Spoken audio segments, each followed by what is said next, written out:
Olá, meus irmãos, boa noite, eu sou o Alan, esse é o Fé. E hoje, no Evangelho dessa noite, a gente vai falar um pouco sobre a leitura do capítulo 17, Sede Perfeitos, o Homem de Bem. E a responsabilidade de conduzir a nossa vida perante o Evangelho redivido pelo Cristo é importante, mas ao mesmo tempo é complicada para aqueles que escolhem a porta estreita. É sempre um caminho um pouco mais difícil de ser percorrido, porém um caminho onde a gente aguarda receber de fato não o que desejamos, mas o que precisamos. Então a gente vai fazer uma pequena reflexão sobre essa leitura do Evangelho segundo o Espiritismo, o Homem de Bem, capítulo 17, Sede Perfeitos.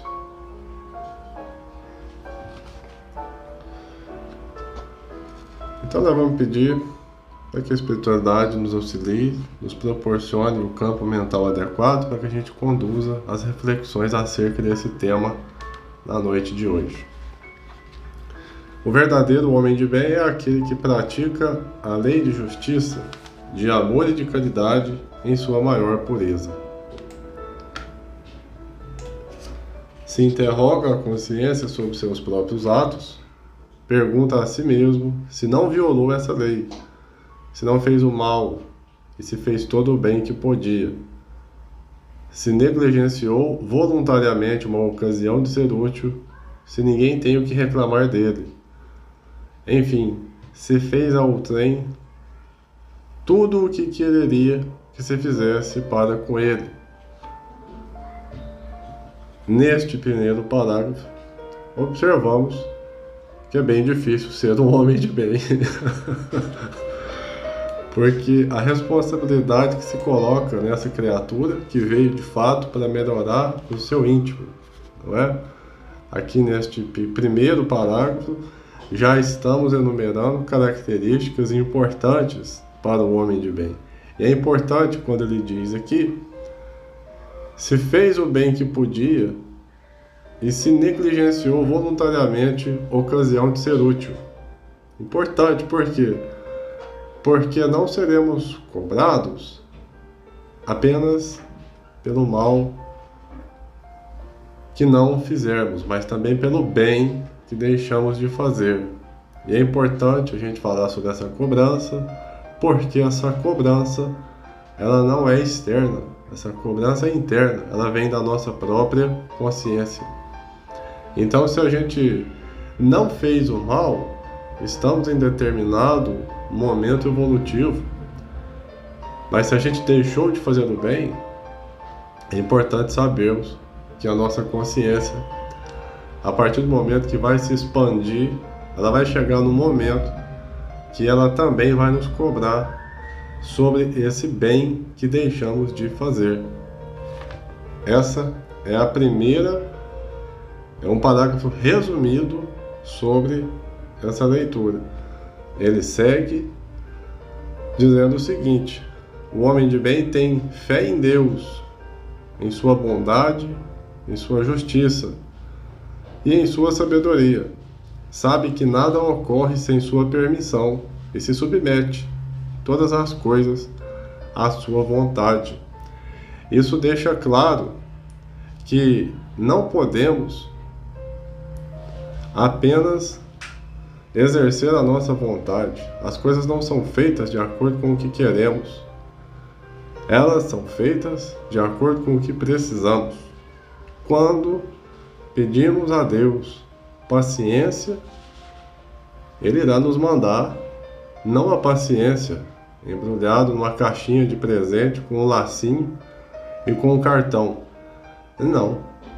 Ele nos mandará condições para que sejamos pacientes, para que consigamos de fato aumentar cada vez mais a nossa condição de ser paciente para com o próximo e para com a gente. Porque a paciência ela não vem somente para com o próximo. A paciência vem também para com a gente. Eu digo isso porque às vezes a gente se cobra tanto e não tem paciência com a gente, não é? Eu tive há pouco, em junho ou julho, não sei, com Covid. Eu volto desse Covid, graças a Deus, bem, mas volto com um problema na memória recente. E eu percebi que eu não tenho paciência comigo, porque as palavras fogem ainda e a gente fica nervoso com a gente mesmo. Ah, mas por que eu não lembro? Eu lembrava antes, né? Isso está me atrapalhando. É preciso que a gente tenha paciência com a gente. A Priscila está dizendo o seguinte: eu vou parar de pedir paciência. É preciso parar de pedir então, Priscila, porque quanto mais você pedir, cada vez mais vão chegar situações para aumentar a sua paciência. Então ele segue: o homem de bem tem fé no futuro, por isso coloca os bens espirituais acima dos bens materiais. É complicado para a gente que vive na Terra, né, nesse momento, a gente que tem os nossos afazeres materiais, tem os nossos projetos financeiros, materiais, entender a fluidez dessa leitura nesse capítulo. Porque ter fé no futuro, a gente tem que pensar o seguinte: não vivemos apenas no momento material, nunca vivemos, né? É temporário, tudo que é da terra fica na terra. Então, do jeito que a gente pensa em ter a nossa previdência, né, financeira, a gente pensa sempre em guardar alguma coisa para o futuro, e, enfim, né? A gente deveria pensar também nessa questão da previdência espiritual, né? A gente deve pensar o seguinte: será que eu estou conseguindo desenvolver de acordo com o que me é oferecido pela vida? Eu estou conseguindo desenvolver as oportunidades que chegam? Porque a gente, às vezes, fazer uma poupança financeira requer da gente um esforço, não é? Então, às vezes, em nome da sua poupança financeira, você vai abster-se de um gasto que você vai considerar que não seja primário, que não seja essencial, para que sobre, de fato, algo para a sua poupança. Então, da mesma forma, vamos trazer isso para o plano espiritual. Vamos pensar que, nesse momento, eu não vou explodir, eu não vou perder a paciência. Por mais que eu saiba que eu esteja certo, eu vou tentar trazer para o campo da calma e da compreensão, porque eu estou tentando fazer uma poupança no âmbito espiritual, né? Eu vou tentar me abster de explodir, não vou gastar este tempo, eu não vou gastar este momento, porque quando você vive no erro, igual a gente vive, a oportunidade que a gente teve de fazer o bem e fez o errado, a gente gastou, né? Então eu não vou gastar esse tempo, eu não vou gastar o meu humor, eu não vou gastar a minha energia, não vou gastar a minha vibração espiritual com essa situação. E claro que isso também requer um esforço, e esse esforço será recompensado, assim como a gente tem a ilusão, né, daquela poupança que a gente disse anteriormente. Ele continua dizendo que o homem de bem sabe que todas as vicissitudes da vida, todas as dores, todas as decepções são provas ou expiações, e as aceita, sem murmurar.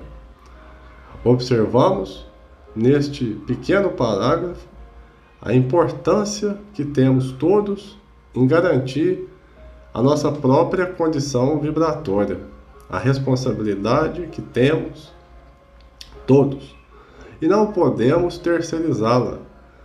Não podemos simplesmente abrir mão do momento que a gente deveria manter o recurso da paz e do entendimento em prol do terceiro, porque o terceiro, muitas das vezes, ele é parte da sua prova, então ele não vai aliviar para você, Ele vai cada vez mais exigir de seus recursos espirituais para que você consiga alcançar um nível maior do que você estava. Então, se antes, de alguma forma, lhe faltava paciência com determinado tempo, esse tempo tem que aumentar cada vez mais. É claro que estamos todos em prova, estamos em condições humanas, erradas, e por isso precisamos cada vez mais da misericórdia infinita da espiritualidade para nos permitir continuar em prova, mesmo estando errados. Nós, às vezes, na intenção de acertar, erramos, não é?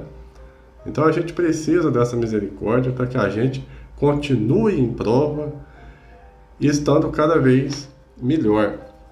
É importante a gente pensar que os nossos problemas, eles não diminuem.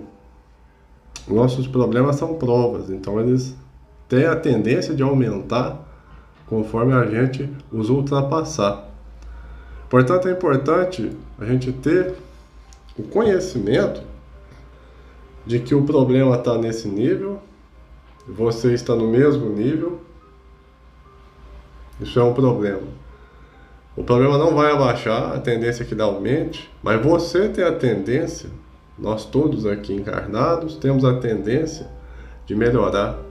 E em determinado momento o problema vai estar do mesmo tamanho e a gente vai conseguir ultrapassá-lo com facilidade, porque alcançamos um tamanho maior do que ele.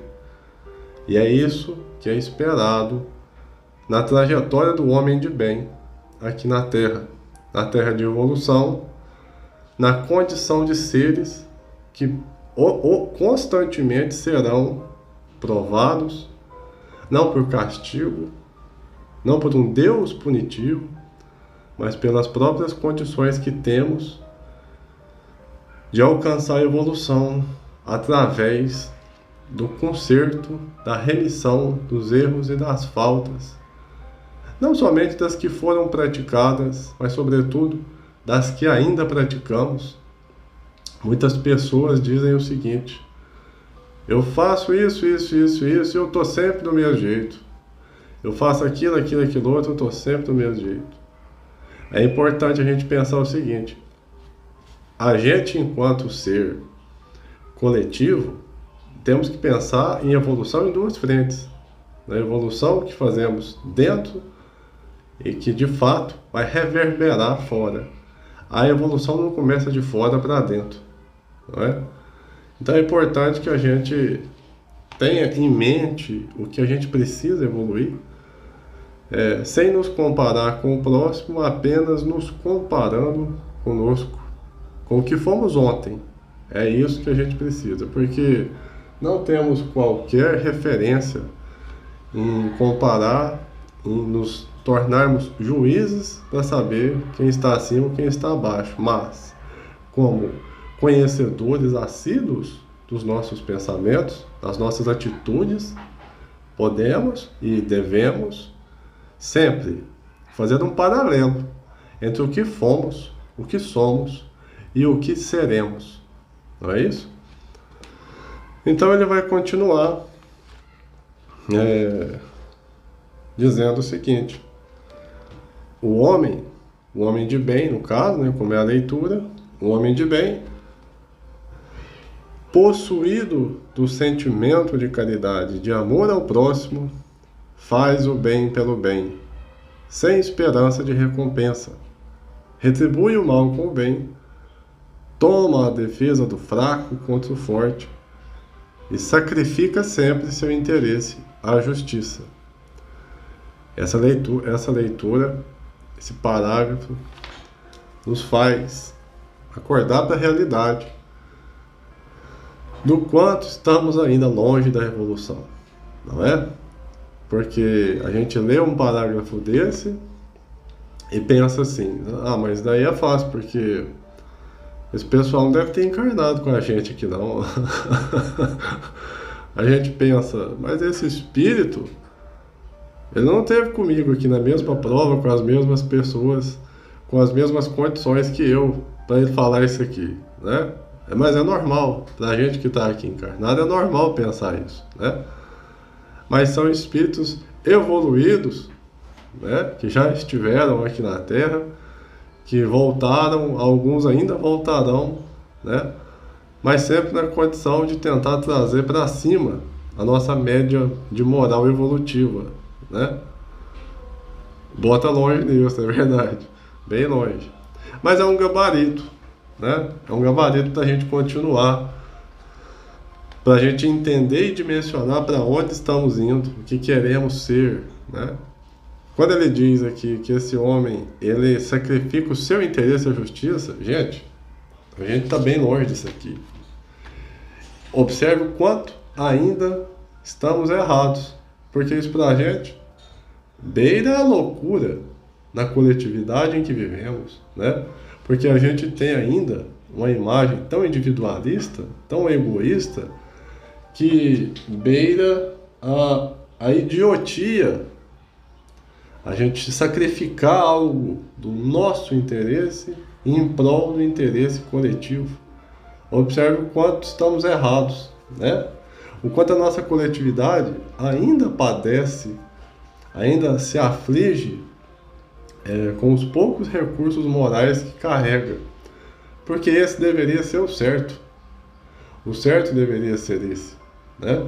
E muitas das vezes a gente abster do nosso interesse em prol do interesse coletivo, a gente é visto como bobo, não é?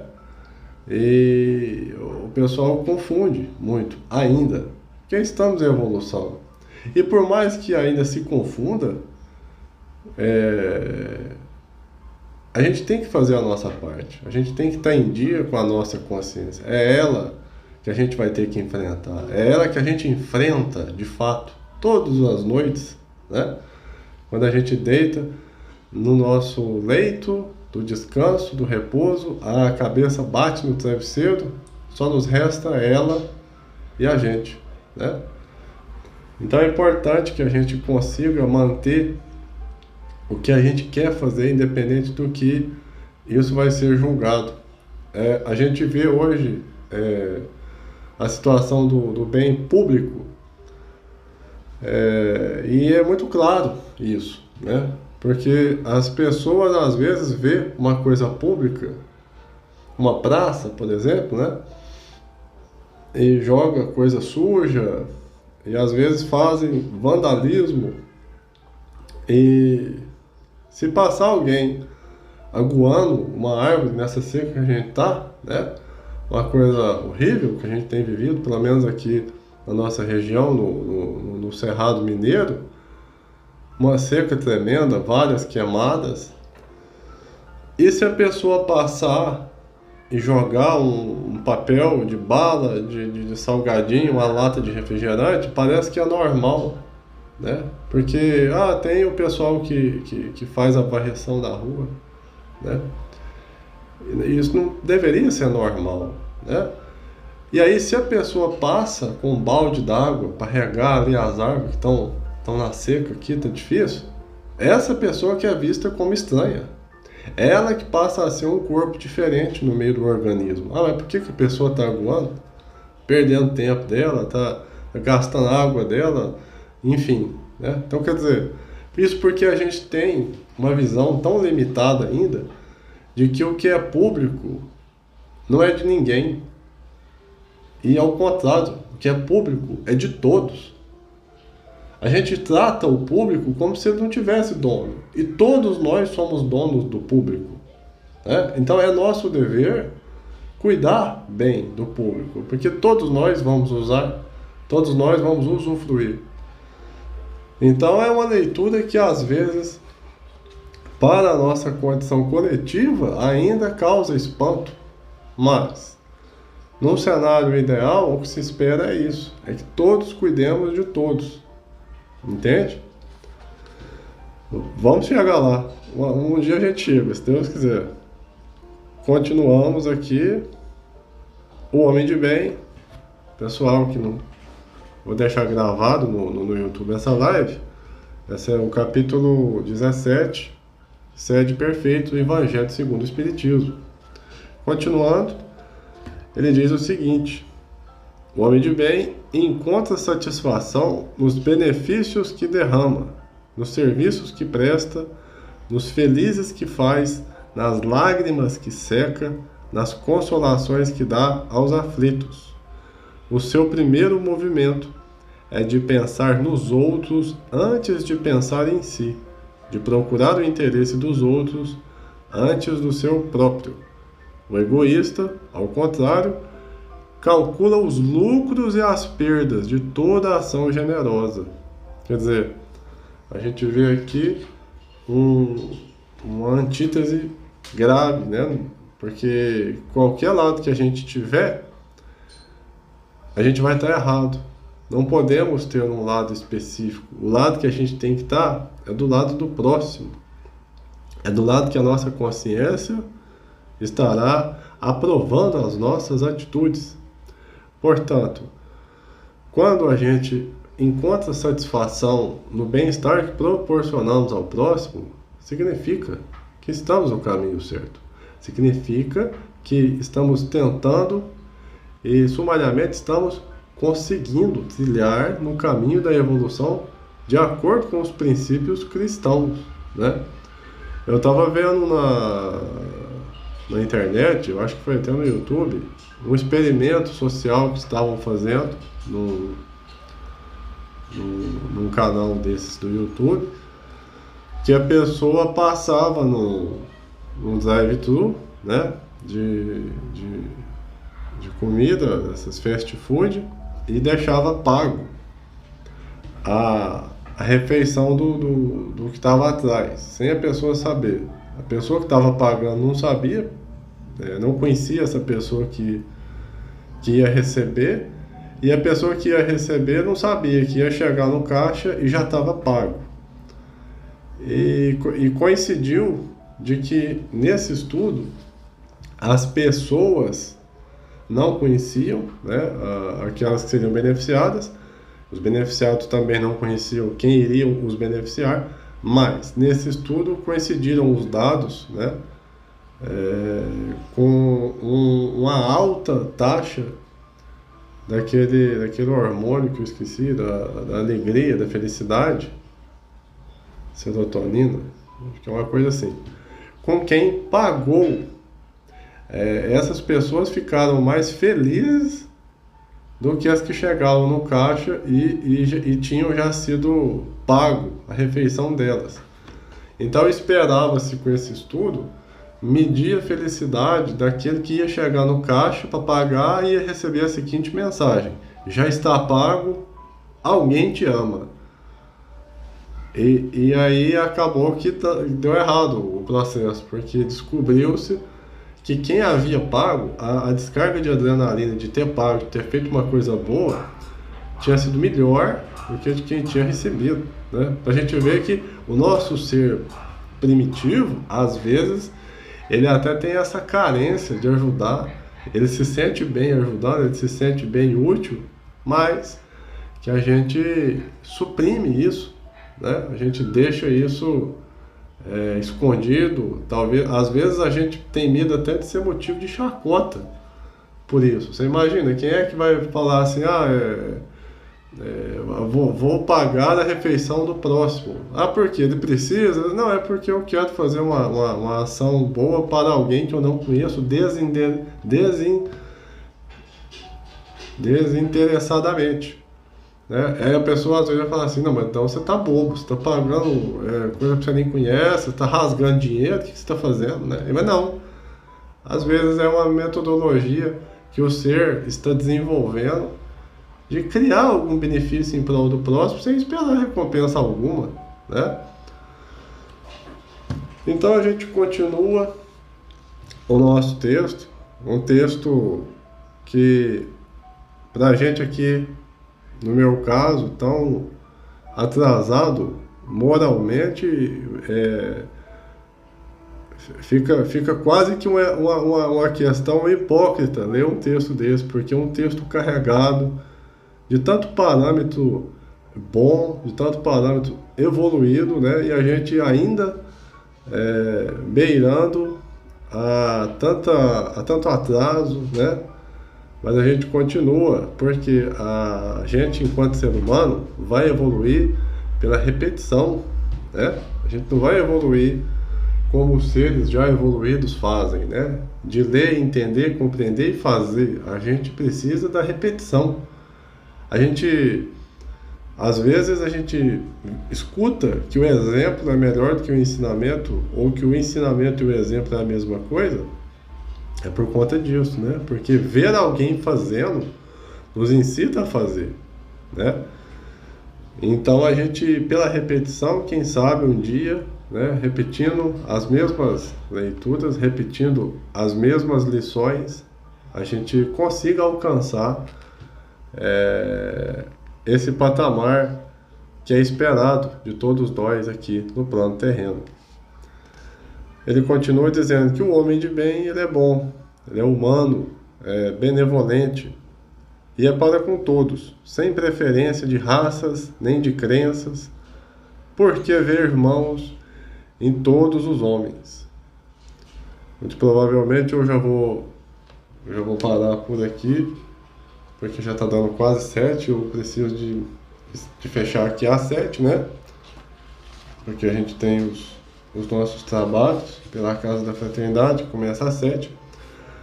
Mas é importante a gente refletir um pouco sobre essa última frase, porque às vezes a gente beneficia os nossos seres, né, que já nos são afins, que já nos fazem tão bem, né? E isso é esperado, é louvável, mas é preciso que a gente tenha também a condição de irmãos fraternos, auxiliando aqueles que também estão em nosso circuito e que às vezes são deixados para depois. E quando eu digo auxílio, eu não digo apenas o auxílio material, né, que tantas vezes é confundido. A gente que fala sempre sobre espiritismo, a gente está sempre tentando trazer para o âmbito das coisas além da matéria, né? Então, por exemplo, quando você fala em caridade, em auxílio, parece que vem na mente a questão financeira, a questão do apoio, do suporte material, mas não é apenas resumido a estes que estão ligados a essa leitura. Quando ele diz que a gente tem que auxiliar também aqueles outros nossos irmãos que não são ainda do nosso círculo de convivência e que a gente às vezes nem detém total ou parcial amor ou convivência, ele nos diz, com certeza, para que a gente faça o uso do amor verdadeiro, daquele amor proposto por Cristo, aquele amor que é o de quem ama sem esperar recompensa alguma, é o que ama como gostaria que fosse amado. Então é aquele que ajuda conforme gostaria que fosse auxiliado. Este é o amor verdadeiro. É a ele que a gente deve nos guiar.